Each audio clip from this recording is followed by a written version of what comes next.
This is a model of human behavior that permeates every single design project that I have ever done since I learned it. Landing pages, writing ads, designing emails, and most certainly and especially designing Facebook chatbots. So first, who was Fogg? So BJ Fogg is a behavioral scientist currently teaching at Stanford University. He's a pioneer of a type of study called behavior design, which is, in his words, helping technology successfully and positively impact human behavior. BJ Fogg ran the first ever series of experiments to discover how computers can change people's attitudes and behaviors as a doctoral student at Stanford in the 1990s. He's most famous for the Fogg behavioral model, which he coined and invented in 2007 at Stanford University.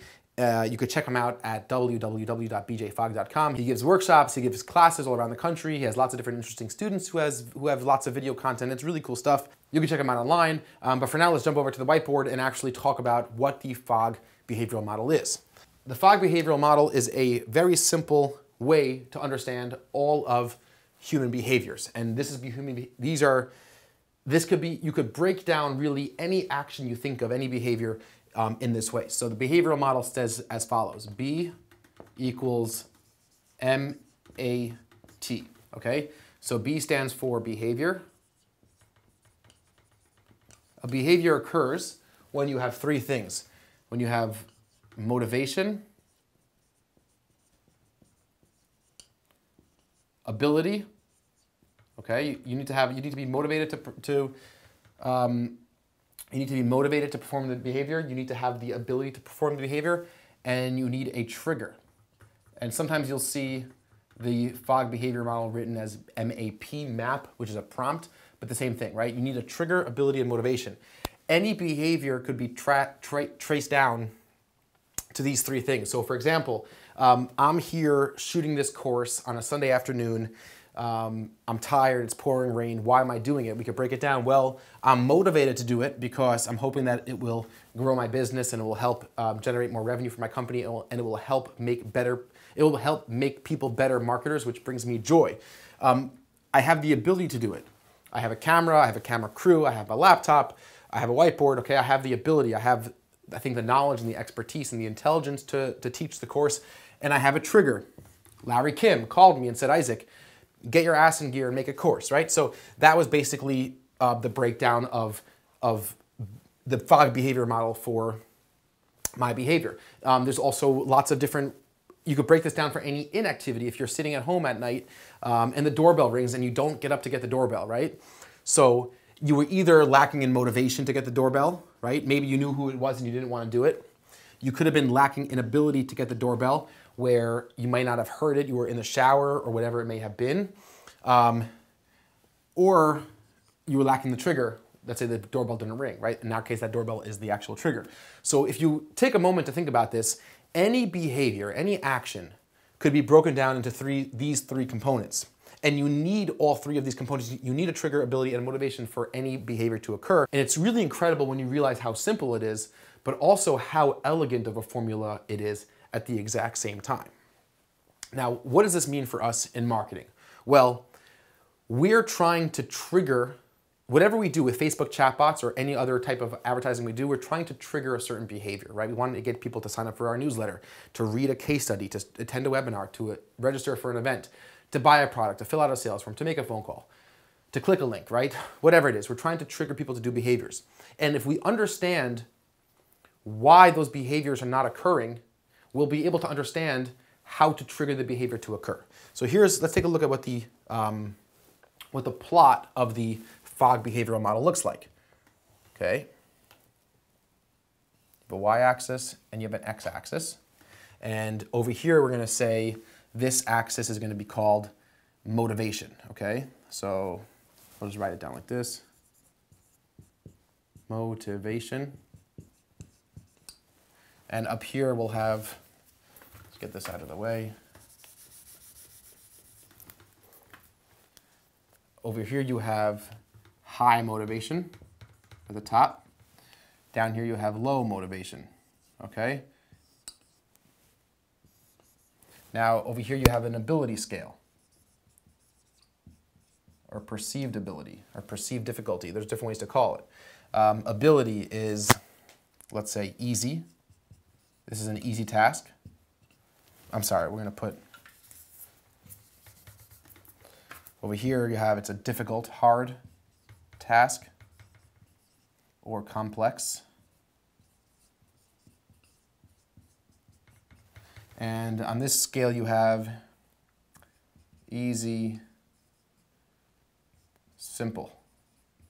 And in the Fogg behavior model, you have an action line. And that action line looks something like this, okay? Now, on this part of the action line,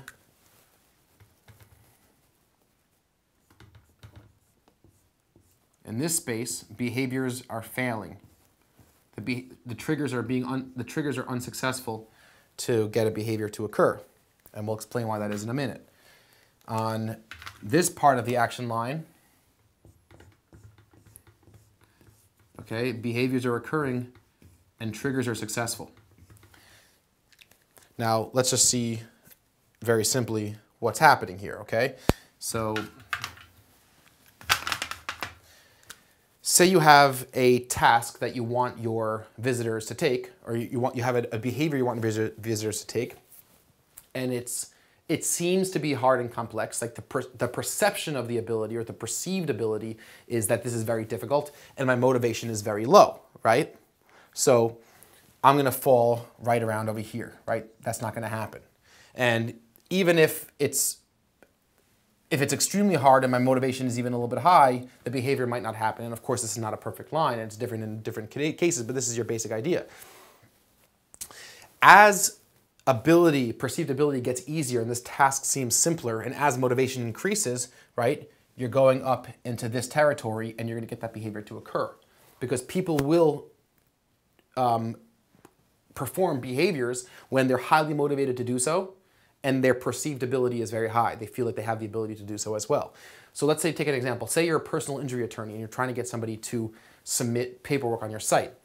I would say that that's a good example of the motivation being very high, right? Because a personal injury attorney could get me a very large settlement of money, so my motivation is very high. But I would also say it's perceived to be very hard and complex. Like, well, I'm not sure if I have all the information to fill out this paperwork. I don't know if my accident even qualifies me for any sort of settlement. Like, there's a lot of complexity around that. So the perceived ability to do this successfully is very low perceived ability, because this seems very hard and complex. So I might fall out somewhere over here. I'm really motivated. So the job of a marketer is not to motivate the person in that case, right? This is the beauty of the Fogg behavioral model as it relates to marketers.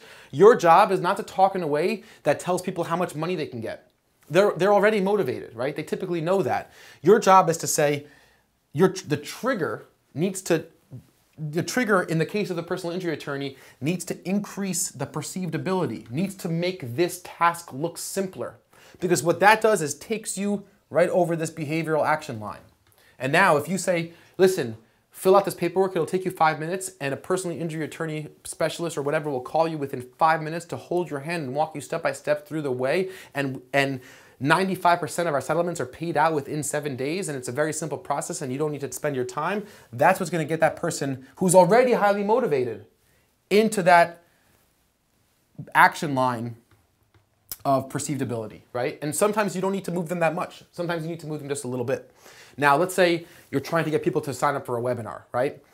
MobileMonkey here's a good example. MobileMonkey runs webinars to get people to sign up, right? It's very easy. Everyone knows, right? So you have abilities up here. Everybody knows that MobileMonkey is a really, everyone knows that signing up for a webinar is an easy process. I need to sign up. I need to put my name and email. I'm going to get a link. I've done this before. It's really straightforward, right? My perceived ability to sign up for a webinar is very, very, very high. However, there's not that much, I don't know if there's that much in it for me. Like, do I need to go sit here and like hear another webinar? I've heard a million webinars. My perceived ability is very high. I know how to sign up for a webinar. I'm confident in my ability to do it, but I don't think I'm so motivated. So I'm down here, again, below the action line, and the behavior's not gonna happen. But what we need to do, so our job as marketers, is to increase motivation increase value, explain to you what you're gonna get out of joining this webinar. After watching for 30 minutes, you're gonna be able to wield the chat blaster like a Jedi Master. You're gonna be able to send effective chat blasts to thousands of people, and none of your competitors are doing this. Get them excited. So if you increase motivation, then you take somebody who already has an increased ability and you push them over that behavioral action line, and you get that behavior, you get that webinar sign up. If your content and your chatbots talk about, all you gotta do is put your email in this box, and then put your name in this box, and you're gonna get an email in 5 minutes with a link that goes right to webinar. It's the coolest technology, and you could do it from the comfort of your own home. You're going to fail because you're trying to send triggers to people where they don't need to be triggered. You're trying to motivate people where they don't need to be motivated. They already have a high perceived ability. You're talking to them in the wrong way. I lumped this chapter together with the principles of persuasion is because all of these lectures are teaching you how to think about how you talk in chatbots, right? So you have the different principles of persuasion that will help you form your content, but this will help you form your motivational calls to action, okay? That's the big difference between the Fogg behavioral model and the other principles of persuasion. This is teaching you how to form your actual CTAs, your calls to action. So in the Fogg behavioral model, you have two primary forms. You have sparks, spark triggers, and signal triggers, okay? So the spark trigger is something which like sort of lights a fire. It's meant to increase motivation, right? When perceived ability is already high. So the second example we just gave of MobileMonkey's webinar signups would need to use spark triggers to help motivate. Teach me what this is all about. What are the benefits? What promises? What will my experience be? What will I come away with after coming to the webinar, right? That will help increase motivation because that is what I'm struggling with. A signal trigger is, let's say in the personal injury attorney example, where I'm already highly motivated. You don't need to motivate me. I want to have a successful personal injury attorney on my side right now. I want that very, very badly. But I just think it's so overly complex and I'm nervous that I don't know what to do. So then you need signal triggers to increase what? Perceived ability. Perceived ability, or a signal trigger to decrease complexity or increase simplicity. All the same thing, right? But you get the idea. So this is really, your chatbot campaigns are gonna live and die on the Fogg behavioral model hill, okay? Because if you're motivating people with the wrong type of trigger, if you're motivating the personal injury attorney with all this content about how great it is to have a personal injury attorney, you're gonna fail. They know that, right? As a trigger, you need to increase your marketing content and collateral has to increase perceived ability. If you're trying to get people to sign up for a webinar on GoToMeeting and you're using a trigger that talks to them about how simple the process of signing up for a webinar is or how easy or how non-complex it is, you're gonna fail because they know that already. What they need is to be motivated that there's value in this. And when you think about building your chatbots, every single one of your chatbot funnels has to be broken down with what is the ultimate goal. You've learned all the principles of persuasion that are important, so you now know how to talk. You now know what types of things to say throughout the conversation of a chatbot. But now you need to think about what is the goal? What is the ultimate goal of this chatbot? Is it to generate a sale? Is it to generate a webinar sign up? Is it to generate an email subscriber? Is it to generate a website visit? Is it to generate an info request? Or is a sales form submission? What is the goal of my chatbot? And now, once I understand the goal of my chatbot, I need to think of, okay, where are my customers most likely to fail? Are they most likely low on motivation? Or are they most likely low on perceived ability? Or are they low on both?